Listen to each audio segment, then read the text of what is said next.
Hello കൂട്ടുകാരെ. അപ്പം 2 second അത്രയും വേണ്ടി വരുമോ എന്ന് എനിക്കറിയില്ല, എങ്കിലും പെട്ടെന്നുണ്ടാക്കാൻ പറ്റുന്ന ഒരു പേപ്പർ മാത്രം മതി ഇതിന്. നമുക്ക് ഈസി ആയിട്ട് ഉണ്ടാക്കാൻ പറ്റുന്ന, എവിടെ വേണമെങ്കിലും കൊണ്ടുപോകാവുന്നതല്ല, നമുക്ക് ആവശ്യമുള്ളപ്പം ഓൺ ദി സ്പോട്ടിൽ നമുക്ക് ഉണ്ടാക്കി ഉപയോഗിക്കാൻ പറ്റുന്ന ഒരു മൊബൈൽ സ്റ്റാൻഡാണ് ഞാൻ കാണിക്കാൻ പോകുന്നത്.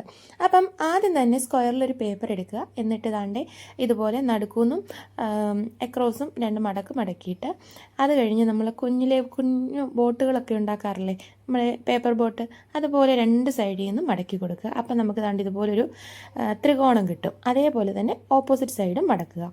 ആ മടക്കി കഴിയുമ്പോൾ 2 സൈഡിലും ഈ പറഞ്ഞ പോലെ ത്രികോണങ്ങളുടെ ആകൃതിയിൽ നമുക്കൊരിത് കിട്ടും. അപ്പം ഈ മടക്കി കൊടുക്കുന്നത് കുറച്ച് ഷാർപ്പായിട്ട് തന്നെ എഡ്ജസ് വരുത്തുന്ന രീതിയിൽ മടക്കി കൊടുക്കുക. അപ്പം നമുക്ക് കുറച്ചുകൂടി എളുപ്പം അത് സെറ്റ് ചെയ്യാൻ പറ്റും. അങ്ങനെ എന്നിട്ട് ഈ ഒരു പോർഷൻസ് ഉള്ളിലേക്ക് മാറ്റിയിട്ട് മുകളിലത്തെ പോർഷൻ വെച്ച് കഴിഞ്ഞാൽ നമ്മുടെ സിമ്പിൾ ആൻഡ് ഹമ്പിൾ ഇവിടെ ഫോൺ സ്റ്റാൻഡ് റെഡി ആയിട്ടുണ്ട്. വളരെ പെട്ടെന്ന് തന്നെ ഉണ്ടാക്കാൻ പറ്റും. ഇതിനൊരു പേപ്പർ മാത്രം മതി. പിന്നെ കുറച്ചുകൂടി വെയിറ്റ് ഉള്ള ഫോണൊക്കെ ആണെങ്കിൽ ഇത്തിരി കട്ടിയുള്ള പേപ്പർ എടുക്കുക. അതേപോലെ തന്നെ ഒരു ഗ്ലൂ കൊണ്ട് അത് ഒട്ടിച്ചും കൂടെ കൊടുത്തു കഴിഞ്ഞാൽ സെറ്റായിട്ട് തന്നെ ഇരിക്കും.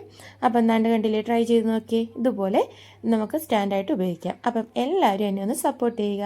ഇന്ന് ഇത്രയേ ഉള്ളൂ. ടാറ്റാ.